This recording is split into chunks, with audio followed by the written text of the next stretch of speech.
Hello, my name is Andy, and I'm a faith ministry officiant for Trinity of Christ Church, which is an online church, and also a Knight of the Word.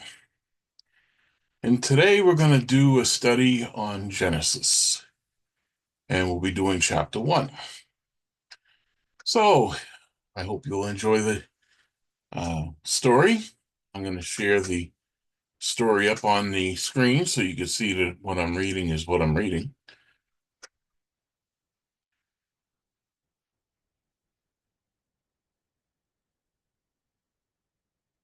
Okay, the story of creation. In the beginning, when God created the universe, the earth was formless and desolate. A raging ocean that covered everything was engulfed in total darkness, and the Spirit of God was moving over the water.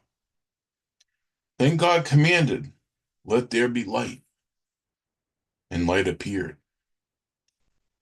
God was pleased with what he saw. Then he separated the light from the darkness. Night, evening passed, and morning came, and that was the first day. Now, I'd like to speak about this. Uh, it says the story of creation. You know that God liked to use parables when he spoke to us. Jesus did it, and here we see God doing it as well. Uh, can you imagine God trying to speak to Moses, a man who could barely read and write, who had no idea of what science was, no idea of the chemistry of the universe? And so God couldn't exactly go to Moses and say, "Well, I took this atom and I split that atom and they blew up and they created the universe and all of this happened." No, Moses would be lost. So he told him a parable, a story of creation. It's not specific, it's not the absolute, but the basics are. You'll find that a story can convey more truth than sometimes a bunch of data points. So, with that in mind, I'm going to continue and share back out the word so that you can see it.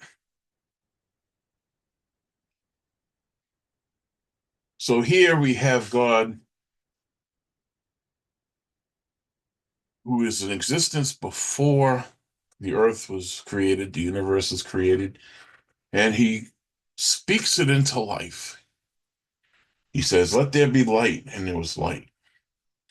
"And let there be difference between light and darkness." And so there was such a thing as night and day. We will continue, verses 6 and 7. Then God commanded, "Let there be a dome to divide the water and to keep it in two separate places." And it was done. So God made a dome, and it was separated, the water under it from the water above it. He named the dome Sky. And evening passed, and morning came, and that was the second day. Then God commanded, "Let the water below the sky come together in one place, so that the land will appear." And it was done. And he named the land Earth, and the water which he had come together he named Sea. And God was pleased with what he saw. Then he commanded, "Let the earth produce all kinds of plants, those that bear grain and those that bear fruit." And it was done. So the earth produced all kinds of plants, and God was pleased with what he saw. Evening passed and morning came, and that was the third day. Okay, so God is continuing to tell us that He is in charge. He has created the universe, He's created the light, the sun, He created the earth, He created the water, He created the land. Now He's creating all living things.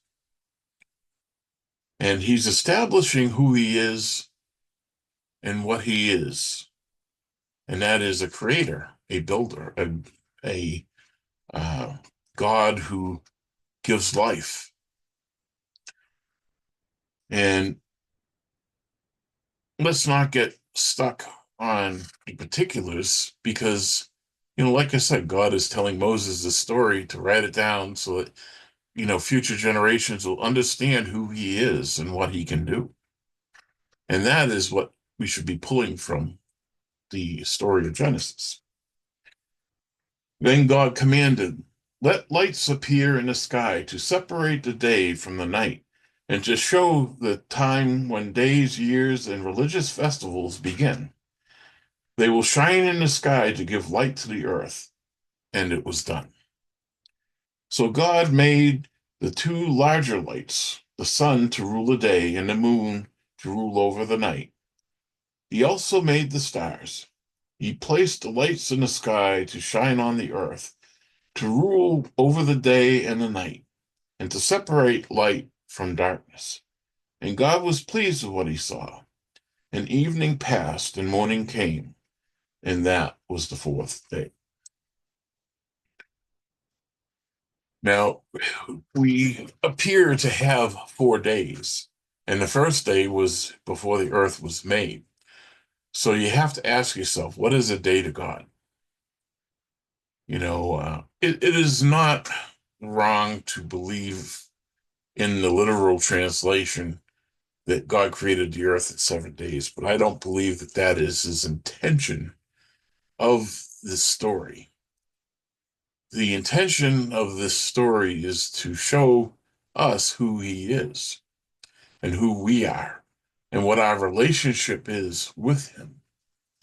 And later, he'll teach us a few other things, but we'll get to that when we get there. Then God commanded, "Let the water be filled with many kinds of living beings, and let the air be filled with birds." So God created the great sea monsters, all kinds of creatures that live in the water, and all kinds of birds. And God was pleased with what he saw. He blessed them all and told the creatures that live in the water to reproduce and fill the sea. And he told the birds to increase in number.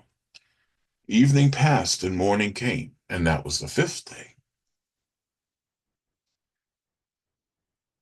Verse 24.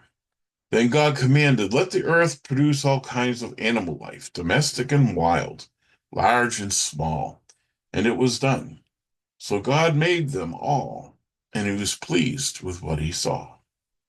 Then God said, "And now we will make human beings. They will be like us and resemble us. They will have power over the fish and the birds and all the animals, domestic and wild, large and small." So God created human beings, making them to be like himself. He created them male and female, blessed them, and said, "Have many children, so that your descendants will live all over the earth and bring it under control. I am putting you in charge of the fish and the birds and all the wild animals. I have provided all kinds of grain and all kinds of fruit for you to eat. But for all the wild animals and for all the birds, I have provided grass and leafy plants for food." And it was done. And God looked at everything he made, and he was very pleased. Evening passed and morning came, and that was the sixth day. So now we have God creating man, and he creates us in his own image, and he does so in many ways. Uh, you know, unlike the animals, he gives us intelligence. He gives us a body, a soul, and I believe a spirit. And that spirit connects us to God. And so we are given command over the earth, and we subdued the earth just as God had planned. And we became gardeners of the earth. So we have a commission to care for the creation that God had made. And that is the end of Genesis 1. And I hope that you enjoyed what I had to say. Um, I hope that I haven't offended anyone who likes to read the Bible very literally.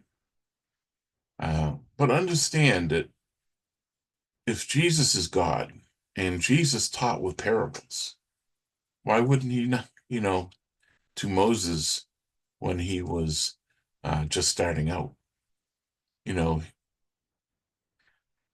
they don't have the knowledge that we have today.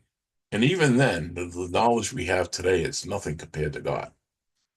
So he still has to speak down to us to help us to understand what he's teaching. So just consider it.